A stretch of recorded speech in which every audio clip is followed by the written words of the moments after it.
Olá, meus irmãos, Norberto Peixoto, falando do grupo de Umbanda Triângulo da Fraternidade, para a nossa fanpage Pérola de Armatiz, perfil no Instagram e nosso canal no YouTube.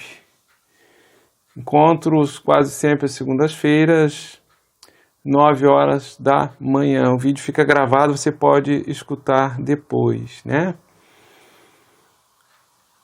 As letras dos pontos cantados de Umbanda têm muitos ensinamentos,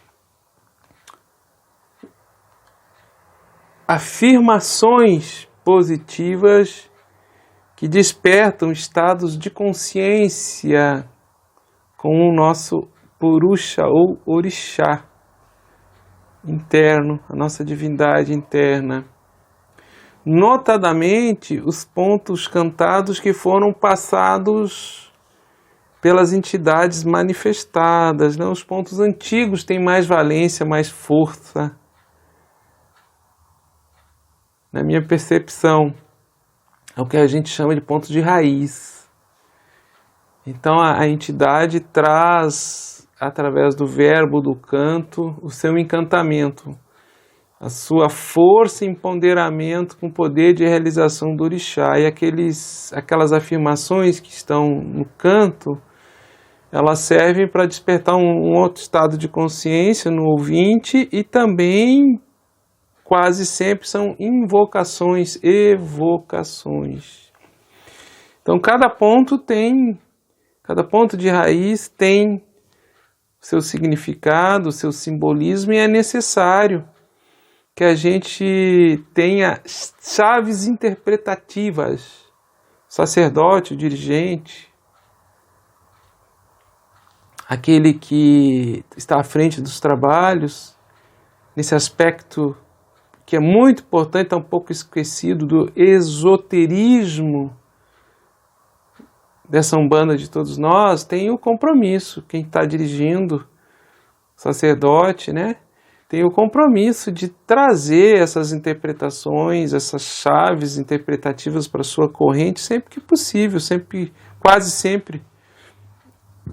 É necessário, né? Se você agrega o estudo e o autoconhecimento a todo e qualquer rito espiritual que você esteja fazendo. Tem um ponto de Xangô, e mais de um ponto de Xangô, né? Que fala que Xangô está no alto da pedreira, o Xangô está no alto da montanha, né? E que o brado de Xangô rola pedras, né? Rola pedreiras, né? E é verdade, a gente tem que interpretar o que isso quer dizer. O que é estar no alto da montanha? Que montanha é essa, né? E como a gente traz isso para um entendimento esotérico, espiritual do ser humano. Do ser humano, porque todos os orixás estão dentro da gente. Toda essa orixalidade, nós somos um microcosmo do macrocosmo, uma caixa de ressonância de todos os poderes de realização dos orixás. Então, quando se fala no alto da montanha, está se referindo à nossa cabeça. No alto da montanha, aquilo que está no alto da montanha. Montanha está aqui, no coroa, topo. A montanha podemos fazer uma correlação que é o ser humano, né? O corpo etérico, seus chakras todos, né? A subida dessa montanha é a ascensão da nossa consciência, que se desloca dos chakras inferiores, que começa lá no cóccix, na base da coluna vertebral, e a nossa consciência vai ascendendo, vamos tendo novos níveis de percepção consciencial. E isso vai ascendendo até chegar no topo. E o brado de Xangô acontece no topo da nossa cabeça, né? Simbolicamente é o brado do nosso Purusha, do nosso orixá, do nosso Ori, da nossa alma. É a voz da alma dando um brado e rolando as pedras. Pedras seriam as nossas cristalizações, autossabotagens, medos que ficam impregnados, né, vibrando nos chakras e dos chakras para o corpo mais sutil, para o perispírito, passa pelo duplo etéreo, bloqueia os nadis, que são condutos energéticos dos chakras para todo o espaço etéreo, astral e físico dos corpos espirituais, até o corpo físico. Estados da nossa consciência que ficam cristalizados, bloqueados, né? Bloqueiam essa ascensão da consciência. Então, quando dá esse brado, está verticalizando, né? A consciência foi impulsionada e bate na coroa. Então a gente atinge um outro estado de consciência. A subida da consciência pelo indivíduo tem esse aspecto de níveis de consciência até chegar no topo, aqui no alto, que é uma comunhão com a alma, com o Ori, com o Purushá, com o Orixá. Mas tem um aspecto energético interno ao longo da coluna vertebral, que é a subida da Kundalini. Kundalini, ela se aloja no cidadão comum, no chakra básico. Então, conforme tu vai abrindo os chakras, a consciência vai se ampliando, ela vai subindo. Isso requer um tempo, obviamente, isso não é de uma hora para outra. Através dos nossos cantos de louvação, de devoção aos orixás nas giras de Umbanda, isso vai sendo trabalhado, porque cada orixá trabalha um elemento ar, terra, fogo e água que está interno no ser humano e estados de consciência correspondentes aos chakras. Quando a gente vibra nos chakras inferiores, quando nós temos muita preocupação com a preservação da vida, manutenção, aquisição, bens materiais, os medos de uma maneira geral, né? Medo de escassez, medo de desaprovação, a gente está vibrando nos chakras inferiores. Observem que tem pessoas que passam uma vida toda, tem medo da vida, medo da escassez, tem medo de que vai faltar alimento, tem medo do desemprego, tem medo de ser assaltado. É um processo de bloqueio, né, da prosperidade, da abundância por esse medo contínuo, vibrante. E com o tempo estoura a coluna, estoura a base da coluna, na altura da cintura, ali mais perto do cóccix, né? Rins estouram também, e tem problema de coluna, paralisia mais adiante. Então, cada estado de consciência e o emocional correspondente, ele está vibrando num chakra correspondente e, por ressonância, tem impacto no corpo físico, através de diversas somatizações. Quando a gente vai elevando a consciência, a gente tem que ir adquirindo autoconhecimento, maior percepção de si mesmo, esotérica, espiritual, mas notadamente discernimento. E o discernimento tem a ver com Xangô. O que é discernimento? Você perceber o real como real e o irreal como irreal. Ou seja, perceber sobre um aspecto mais espiritual a nossa vida. Quebrar algumas barreiras de ignorância, que nós não somos esse corpo físico, né? E escalonando a nossa consciência numa nova compreensão que o discernimento dá, e notadamente com equanimidade ou equidade, que tem a ver com a justiça, que é de Xangô. Equanimidade, equidade tem a ver com aquele ponto de equilíbrio entre nossos apegos e aversões. Aversões é aquilo que eu desgosto, então eu repilo, né? Eu tenho ojeriza, isso aí, eu não quero isso aí. E apego é aquilo que eu gosto, a paixão que eu tenho por bens, por posses, por pessoas, né? Que aí tem a questão do controle. Quando eu tenho a posse de um objeto, seja um objeto concreto ou intangível, né? Às vezes você acha que tem a posse de um indivíduo, de uma pessoa, de uma família, ou num bem amado. Quando você começa a perder isso, isso gera muita frustração, muita aflição, um estado emocional negativo. Então, mesmo a posse de algo nos dá aflição e medo de perda. Então, o ser humano está sempre nessa gangorra. E esse estado de ausência de equanimidade interna, que é a ausência de Xangô em nós, a ausência do atributo e do poder de realização do orixá em nós, vai gerando esses desequilíbrios todos ao longo dos chakras. Então é algo que nós temos que ir trabalhando em nós, né? Então eu trouxe uma interpretação com algumas chaves interpretativas assim dos cantos de Xangô, mas fazendo um resumo. A coroa é no topo da cabeça, a montanha, o alto da montanha, o alto da pedreira está aqui. Pedreira, o nosso corpo está cheio de pedras. O esqueleto seria, ele é simbolicamente como se fosse uma pedra que nos sustenta.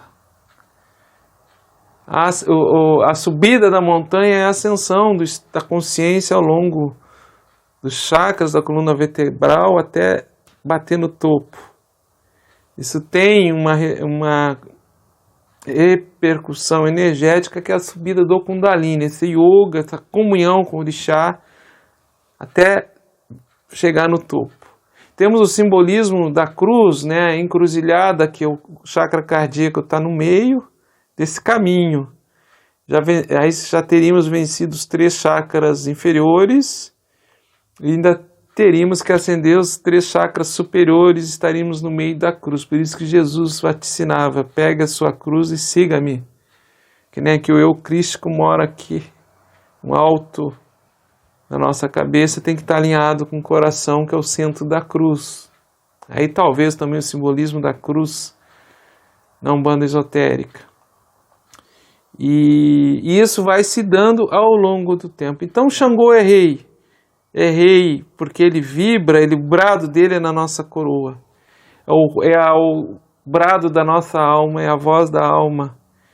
E Xangô nos traz discernimento intuitivo que nos faz perceber e ver os nossos apegos, as nossas versões, e a gente distinguir o que é espiritual, o que é meu compromisso, e o que não é meu compromisso, o que é material, fruto do meu apego, da minha aversão, que é transitória e impermanente, qual é o propósito da minha alma, que é permanente, é eterno. Afinal, nós estamos aqui, nós em espírito e consciência estamos nessa matéria, nesse campo de prova, nesse campo de batalha que é o corpo físico, para termos experiências de vida que agreguem consciência e fortaleçam a comunhão com a nossa alma, com o nosso Ori, com o nosso Purusha, com o nosso Orixá. E isso se dá, esse processo de comunhão com o Orixá, se dá em todos os orixás. Esse processo de comunhão se dá com todos os orixás. Hoje eu falei de Xangô, poderíamos falar de tantas outras interpretações bonitas e que se tem desse aspecto do autoconhecimento, como por exemplo o arco de Oxóssi também é a coluna vertebral, né? Que a coluna vertebral ela alinhada, ela fica levemente inclinada para trás. Quando ela numa posição saudável, uma posição de yoga, ela fica levemente alinhada para trás, e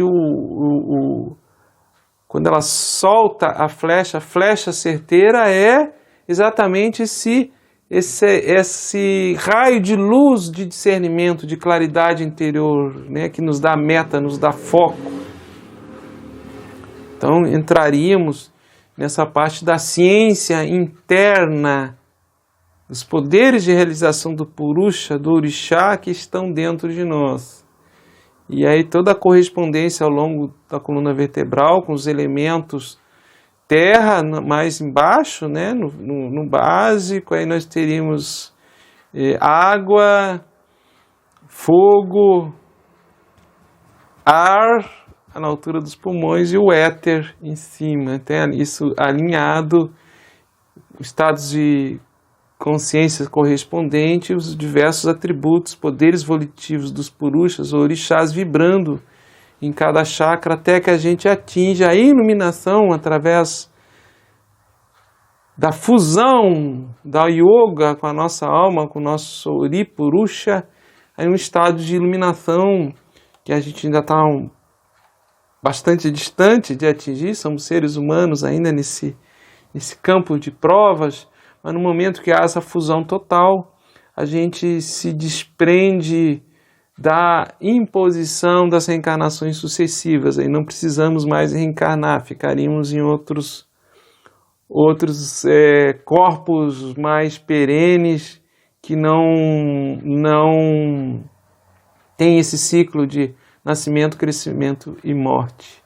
Então, a questão da interpretação dos pontos cantados, das afirmações que os pontos trazem, evocações, invocações, imprecações, encantamentos através do verbo em ação, que é a palavra que é cantada, palavra essa que ela está devocionando Deus, que todas as formas e nomes que os orixás se expressam são expansões de Deus, então tem um aspecto bhakti devocional com bastante intensidade. Isso tudo é importante para a nossa espiritualização do ego e alinhamento da nossa consciência. Tem um outro ponto que fala, para a gente já ir encerrando, é um ponto do Oriente, que ele diz que no sol do meio-dia eu caminho com a lua.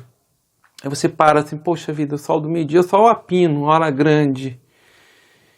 Como é que pode você caminhar com a luz no sol, caminhar com a lua no sol do meio-dia? Né?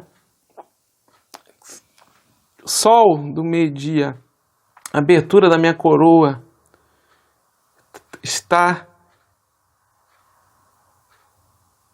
plenamente emitindo luz. O tempo todo. Agora, se eu vou refletir isso ou não, é a lua que eu carrego. A lua é refletora da luz do sol.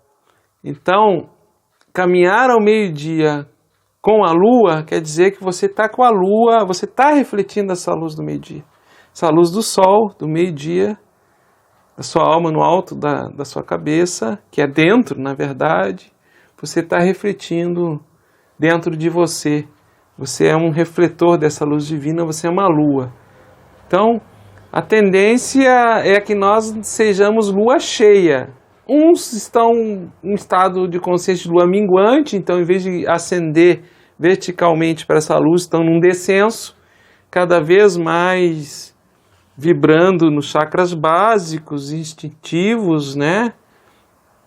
Então estão numa lua minguante, mas nós devemos ser lua crescente, caminhando para a lua cheia e caminharmos no sol do meio-dia com a plenitude da reflexão dessa luz. Já diz o ponto, o hino da Umbanda, né?